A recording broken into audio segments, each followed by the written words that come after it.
Hello everyone, my name is Cynthia Rios. I serve as a lead content creator for YouNancial, and today I will be discussing some tips that can help you save some money. Some of these might apply to you, and if they don't, then just save them for reference in the future. The first expense that can be avoided is credit card interest. So if you have a credit card, this is for you, and if you don't have one quite yet, no worries, just pay attention for the future. So this is definitely something that can be avoided. You can avoid credit card interest by paying your amount that you used for your previous billing cycle in full, right? And if you cannot afford to do that, then maybe you should consider if you should stop using your credit card as much. Sometimes you use your credit card for an emergency or for big purchases, and that's okay, that's a little bit different. But if you're using your credit card on an everyday basis, then this is definitely a fee and expense that you can avoid. The second one is an ATM fee, also pretty similar. Let's say that you're at the casino. I personally like to go to the casinos and play, but when I go in with a budget, right? I previously beforehand to go to my bank ATM to avoid that fee, take out however much money I'm setting myself as my limit for the weekend or for the day or whatever the case may be. So definitely keep that in mind, right? If you know that you're going somewhere that might require cash, which aren't many places, but if you do need cash, try to think ahead and save yourself that $2 to $5 fee. The things that I can think of that require cash are sometimes some small businesses, for sure the casino.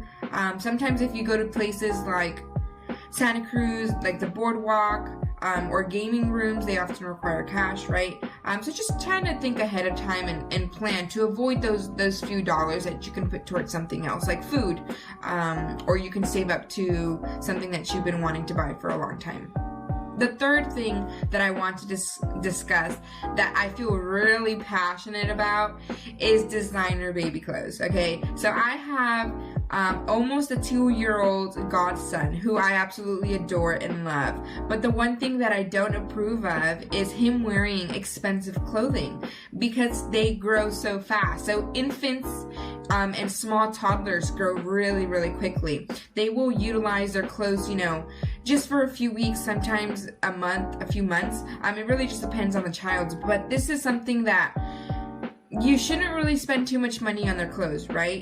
Don't necessarily, you don't have to get used clothes. You can still buy them new clothes, but try to look for those bargains. Try to utilize coupons. Try to get bundles. I know Costco has some great prices for baby clothes, so just try to maximize your dollar when shopping for your toddler, especially if they're gonna grow out of it so quickly. So just save some money on the baby clothes. I know you want them to look cute. Sometimes for a special event, a special occasion, like let's say Easter or family portrait day, whatever the case may be, sure, spend a little money, go all out. But for an everyday clothing, definitely try to save money and use coupons or go for those bargains for baby clothes.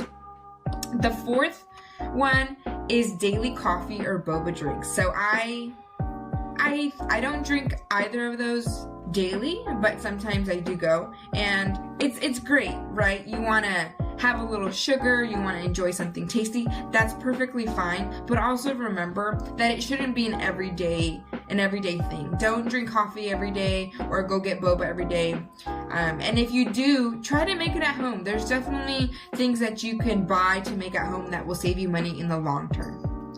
Oh, similar to the baby clothes, we have paying full price for clothing for yourself. Like I mentioned, try to look at the clearance section. Oh, my cat's back in the background. Go in the clearance section, maybe use a coupon, or just kind of decide, is this shirt, the sweater, similar to an off-brand name that, will do the exact same thing, look the same way, but might be a little bit cheaper, right? So that goes to, like, for example, if I want a black sweater, is it necessary to get a brand name sweater when I can just go and get an off-brand name sweater? So these are just some tips that you can utilize to save a few dollars here and there. Another one, I don't know what number I'm on, maybe 5, 6, reusable bottle instead of a plastic bottle. So my hydro flask is not here, I think it's in my car. But you definitely save money by using a reusable bottle and buying a Brita over continuously buying, Kirkland water, Aquafina water, or whatever water you use, right? So definitely try to It might be a little bit more expensive at the beginning, right? You know, a reusable bottle may cost you anywhere from like $10 to $60 depending on the brand and where you purchase it. But remember, it should be useful for years.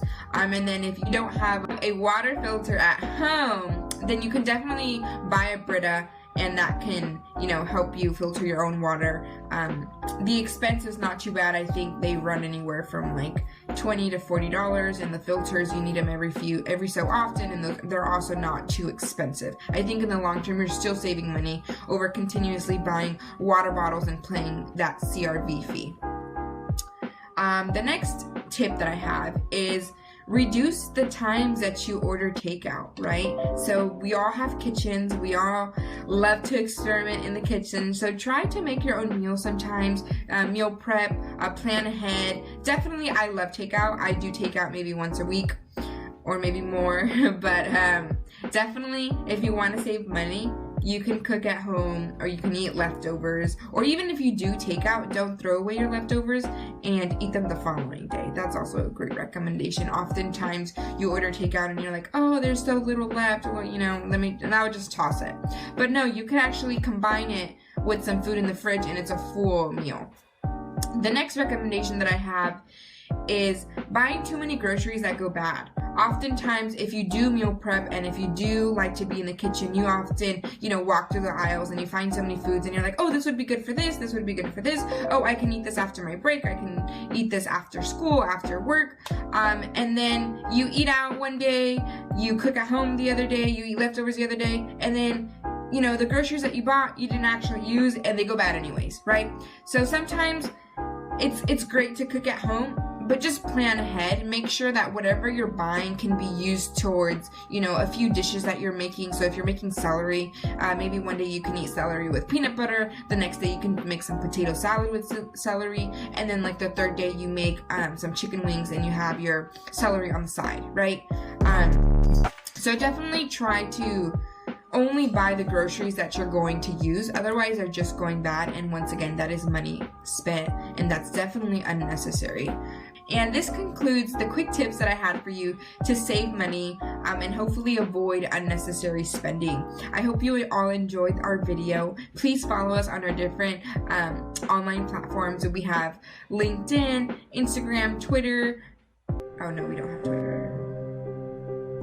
We don't have Twitter, but we have Facebook. There you go. We have Facebook. So you can find us at our handle at YouNancial. And you can also find us directly through our website, YouNancial.org. Thank you all.